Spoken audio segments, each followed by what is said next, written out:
मुक्ति के बाद वैकुंठ की प्राप्ति की फिर चिंता खत्म।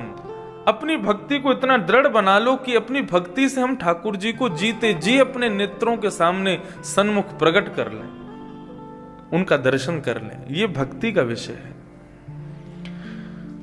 जब भक्ति मांगी है श्री परीक्षित जी महाराज ने, आनंदित हो गए सुखदेव जी, और सुखदेव जी ने श्रीमद् भागवत का मंगलाचरण किया, और मंगलाचरण करते हुए स्वलंक सृष्टे भगवान वचांसि में, भगवान से प्रार्थना की कि प्रभु आकर के मेरी जिह्वा में विराजमान हो जाओ, मैं आपकी कथा कहना प्रारंभ कर रहा हूं। कथा प्रारंभ कर रहे हैं श्री सुखदेव जी। नारद जी महाराज ब्रह्मा जी से पूछते हैं कि प्रभु पिताजी, आप ईश्वर हैं, लेकिन मैं देखता हूं कि आप भी नित्य किसी का ध्यान करते हैं। जब आप ही ईश्वर हैं तो आपको किसके ध्यान की आवश्यकता?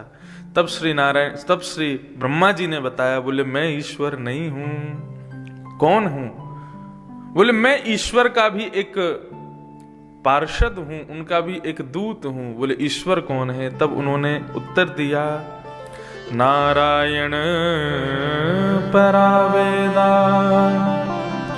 देवा नारायणांगजा, नारायण परालोका, नारायण परम तपः, नारायण परम ज्ञानम, नारायण परागति। सब किसके अधीन हैं? बोले नारायण परालोका।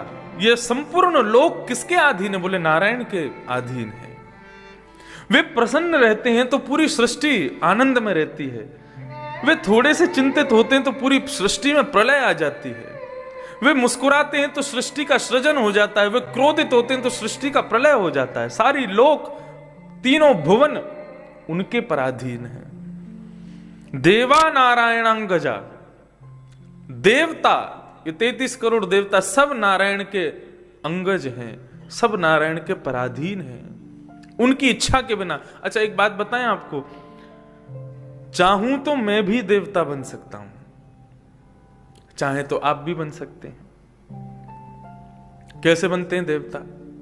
हमने एक दिन कथा में बताया, और कल पूज्य महाराज जी भी कह रहे थे कि पुण्य की अधिकता होती है तो स्वर्ग की प्राप्ति होती है, लेकिन पुण्य अतिशय मात्रा में जब हो जाता है तो स्वर्ग में केवल स्वर्ग भोगने के लिए हमको नहीं भेजा जाता, फिर स्वर्ग